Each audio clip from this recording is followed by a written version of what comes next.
The projector screen faded to black, but the footage of my brother pouring industrial bleach into the vintage reserve was already burned into the retinas of 300 investors. The silence in the tasting room was heavy, suffocating. My father, Richard, stood at the podium, his glass of so-called premium red trembling in his hand. He didn't look at the state police officers marching through the double doors. He looked right at me. It was a look of pure, unadulterated hatred. In that second he realized his obedient daughter hadn't come home to save his legacy. I had come home to bury it. I didn't flinch. I just locked my phone screen, the evidence secure, and waited for the sound of handcuffs. Drop a comment and let me know where you're listening from and what time it is for you right now. I'd love to know who's part of our community. 48 hours earlier, the only emergency I had to worry about was a mislabeled shipment of organic produce in a distribution center outside of Sacramento. My life was clean. It was precise. I was a senior food safety auditor, which meant people paid me thousands of dollars to find the rot they couldn't see and cut it out before it poisoned anyone. I was good at it because I had been practicing since I was a child. I just didn't know back then that I was training for a career. I thought I was just surviving my childhood.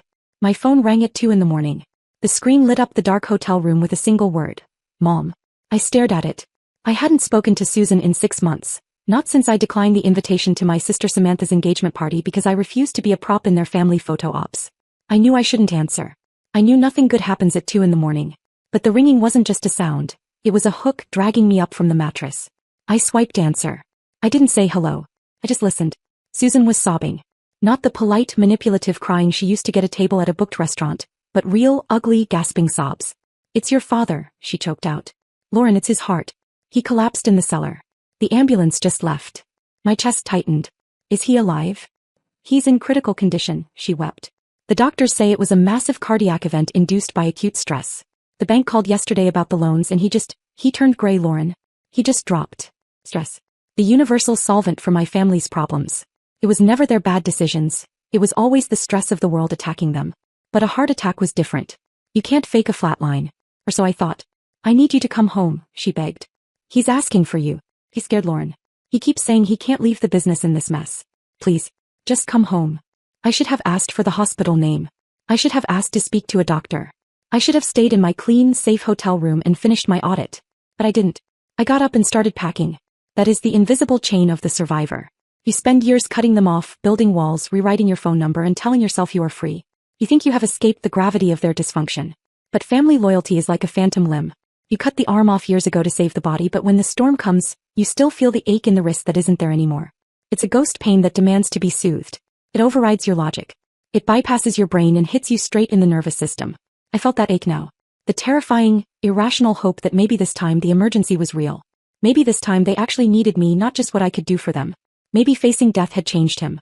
I drove to the airport in a daze, the phantom limb throbbing with every mile. I left my career, my schedule, and my peace behind. I boarded the first flight to Napa, telling myself I was going to save my father. I didn't know yet that I was flying straight into a trap designed to kill the only good thing I had ever built. My integrity.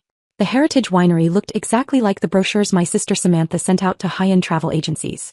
The vines were manicured, the tasting room was draped in wisteria, and the late afternoon sun hit the stone facade just right. It was a perfect rustic illusion designed to separate tourists from $40 for a tasting flight. But I was an auditor. I didn't look at the facade. I looked at the cracks in the foundation. I walked straight past the tasting room and up to the main house. I expected a hush. I expected the smell of antiseptic and the beep of monitors. Instead, I smelled rosemary and garlic. I pushed open the door to the master bedroom. My father, Richard, wasn't hooked up to a ventilator. He was sitting in his leather armchair, a napkin tucked into his collar, cutting into a medium-rare ribeye steak. A glass of our reserve Cabernet sat on the side table. He looked up, chewing slowly, and didn't even have the grace to look embarrassed. You made good time, he said, swallowing. Samantha said you'd be here by 4. I stood in the doorway, my suitcase handle gripping into my palm. You're eating steak. The doctor said I need iron, he said, gesturing with his fork. And red wine is good for the heart. You said you were dying, I said, my voice flat. Mom said you collapsed. I did collapse, he snapped, the narcissism flaring up instantly. From the weight of carrying this family. From the stress of keeping this roof over everyone's head while you play food police in the city. My heart is a ticking time bomb, Lauren. And do you know what holds the detonator? The bank. They're calling the loans. So you dragged me here to ask for money? No, my mother Susan said, stepping out of the bathroom with a fresh bottle of wine. She looked tired, but her eyes were sharp. We don't need your money, Lauren. We need your signature. They explained it like it was a minor paperwork error. A clerical mix-up. They had a shipment, a large one destined for a major distributor, that had been flagged for quality inconsistencies. They needed a certified food safety auditor to sign an independent verification log to clear it for shipping. They needed my license number. It's just a formality, Richard said, pouring more wine. Tyler handled the production. It's top-tier stuff.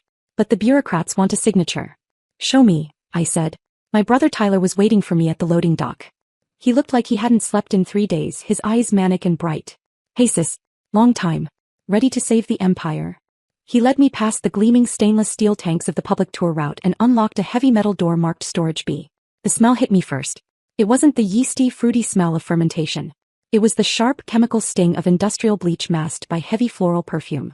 What is that smell? I asked, pulling my scarf over my nose. Cleaning agents, Tyler said dismissively. We run a tight ship. He flipped the lights. The warehouse was filled with rusted vats that looked like they had been salvaged from a scrap yard. Hoses ran across the floor through puddles of stagnant water. But the centerpiece was the assembly line. Bottles were moving down a conveyor belt. They weren't empty. They were full, dusty bottles with faded labels. A machine was stripping the old labels off. A second machine was spraying the bottles with a high-pressure solution.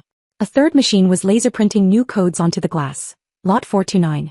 Vintage 2024. I walked over to a pallet of the raw material. I picked up a bottle waiting to be stripped. The label was peeling. The date was from 6 years ago. The liquid inside was cloudy. I uncorked it. The smell of vinegar and mold made me gag. This is spoilage, I said, my voice trembling with professional horror. Tyler, this is vinegar. It's rot. You can't sell this. We don't sell it like that, Tyler said, leaning against a vat of what looked like pool cleaner. We fix it. We run it through a charcoal filter to strip the color and the taste, then we add the flavor profile back in. Tannin powder, oak extract, a little red dye number 40. Good as new. That's not wine, I whispered. That's poison.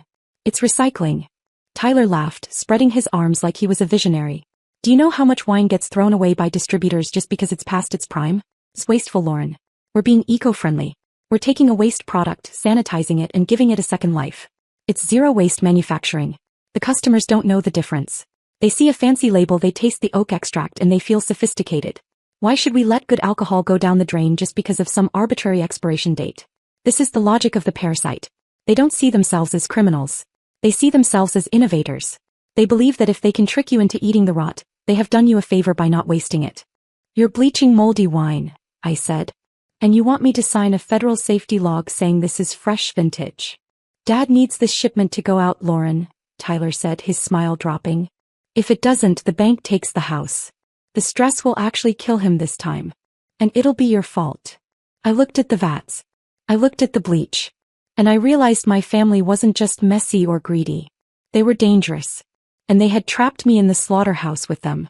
I walked back into the main house, my boots leaving faint, chemical-smelling footprints on the Persian rug. The family was waiting in the dining room like a panel of judges. Richard had finished his steak. Samantha was scrolling on her phone, probably checking engagement metrics for the winery's social media. Susan was pacing. Well, Richard asked, wiping his mouth. Did Tyler show you the operation? I saw it, I said, my voice steady despite the nausea rolling in my stomach. I saw you violating about 40 different federal health codes. I saw you turning garbage into poison. It's product, Samantha chimed in, not looking up. And we have pre-orders for 3,000 cases. I'm not signing that log, I said. I won't put my name on a felony. The room went deadly quiet. Richard's face turned a dangerous shade of purple. He stood up, clutching his chest. A performance surely, but a convincing one. After everything I've done? After I built this legacy for you? For me? I laughed, a sharp, humorless sound. You built this for your ego. I want no part of it. That was when Susan stepped in. She didn't yell. She didn't threaten. She did something far more effective. She started to cry. Soft, wounded sounds that I had been conditioned since birth to fix. She walked over and took my hands, her palms cold and clammy. Lauren, look at me, she whispered. Look at your father. He is terrifyingly fragile right now. The doctor said any shock, any major stress, could stop his heart permanently. If we lose this shipment, we lose the winery. If we lose the winery, the stress will kill him. She squeezed my hands, her eyes wide and pleading. Do you want that on your conscience? Do you want to be the reason we have to bury your father? It's just a signature, honey. It's just ink. But family is blood. You're a good daughter. I know you are. Don't kill him over some bureaucratic red tape. This is the good daughter blackmail. It is a weaponized form of love that equates compliance with affection. It tells you that your ethics are actually aggression. It reframes your integrity as a murder weapon. For a second I felt it, the crushing weight of potential guilt. If he died, even from his own choices, they would spend the rest of their lives telling me I pulled the trigger. I looked at Richard panting in his chair. I looked at Tyler leaning in the doorway with a smirk. And I realized something crystalline. I couldn't save them. They were already dead. They had drowned themselves in their own greed years ago. The only thing left to decide was whether I would let them pull me under with them. I took a deep breath and I let the daughter part of me die. In her place, the auditor stepped forward. Calculating. Methodical. I didn't pull my hands away. I softened my expression. I lied. Okay, I said, letting my shoulders slump as if defeated. Hey Mom. You're right. I can't let that happen. Richard exhaled, the tension leaving his body instantly. I knew you'd see reason. But I can't just sign a blank log, I added quickly, pivoting into the trap. The state auditors aren't stupid. If the chemical composition data on the log doesn't match the fluid dynamics of the new vintage, they'll flag it immediately. It'll trigger an automatic investigation. So fake the numbers, Tyler said. I can't fake them without a baseline, I said, channeling every ounce of professional authority I had. I need to run a sample test on the batch. I need to generate realistic data points to fill the log so it looks authentic. If I do this, I'm doing it right so we don't get caught. Richard nodded, impressed by the logic of the lie. That's my girl. Smart. Do what you need to do. I need access to the lab tonight, I said. And I need everyone out of my hair so I can focus. Done, Richard said, pouring himself another glass of the clean wine. Tyler, give her the keys. I took the keys, walked to my rental car, and didn't breathe freely until I reached stable cell service. Then I dialed a number I hadn't called in 10 years. State Health Department. Daniel speaking. Daniel, it's Lauren, I said. I have a code red violation at Heritage Winery, and proof to shut it down. Back inside my father's study, I pretended to audit falsified logs while Richard hovered, confident I was fixing things for him. I claimed I needed the original deeds. Annoyed, he opened the wall safe and tossed me the envelope. When he left, I found the truth buried at the bottom. The land belonged to him, but the water rights, the spring that powered the vineyard and bottling plant, had been separated into the Patricia Heritage Trust. The trust one was about to inherit. Without the water, the winery was worthless. They weren't owners. They were squatters. I photographed everything and sent it to Daniel, then slipped into the warehouse and recorded the real evidence. Expired wine, rat droppings, standing water, open chemical drums. Bleach being poured into vats. Lies printed on fresh labels. The next night at the VIP tasting, my father proudly introduced me as the auditor who had verified the batch. Instead, I played the footage on the projector. Gasps filled the room as the doors burst open. State Health Department. Nobody move. As my family was led away in handcuffs, Richard stared at me in disbelief. I fixed the audit, I said. I cut out the rot. 6 months later, the vines were gone. In their place stood an organic water cooperative owned by the workers. The land was clean. The business was honest. I had lost my family, but I had reclaimed my name. And this time it was written on something pure.